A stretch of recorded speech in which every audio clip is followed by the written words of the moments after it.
scampi, lobster. Yeah, no, all this incredible seafood here at home. So we've got to take advantage of That's going to give you energy for your Q&A this afternoon. Yeah, exactly. It's good. What are your thoughts? Should be totally honest, be candid with James and I on this illegal migration issue, stopping the boats. What do you guys think? You need to stop the boats, obviously. But if they do come in here illegally, then they need to be sent somewhere safe. But again, we're not here to foot the bill for everyone else.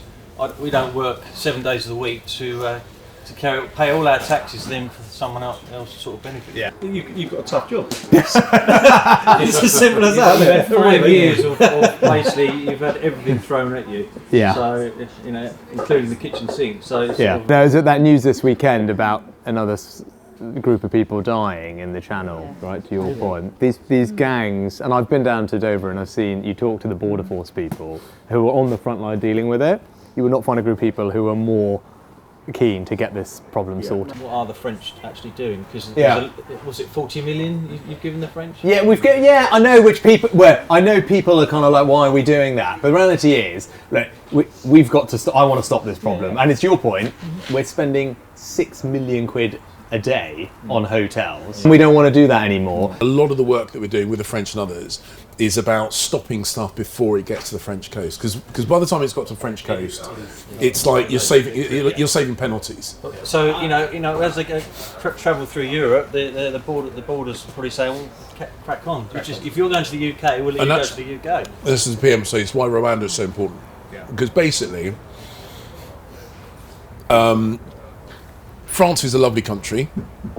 It's safe. It's a liberal democracy, but those people are spending money and risking their lives to get to the UK. And what we need to say to them is, you won't stay in the UK. So don't risk leaving France to get to the UK, because you won't stay here. They were about Albanian arrivals were about a third of small boat arrivals last year. I'm sorry, year before last, and last year they've dropped to basically zero. They've collapsed by over 90% because we've got this. You come here, you go back, and we found a bunch of them that were here illegally in the first place, returned all of those, shut down bank accounts, and to James's point, they've got it.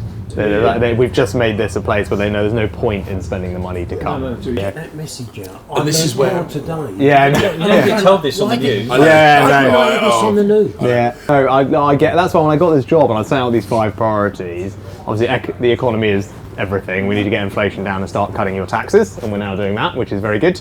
But stopping the boats is one of them, because I was talking about it, and you said it right at the beginning, right? It's fundamentally unfair, and our country is based on fairness.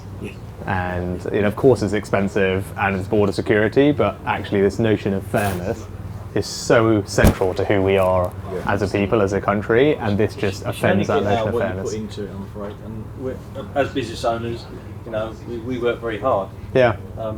So we don't expect handouts or anything like that. We're happy to do the work and do it fairly. So. Good. Look, guys, thanks very much.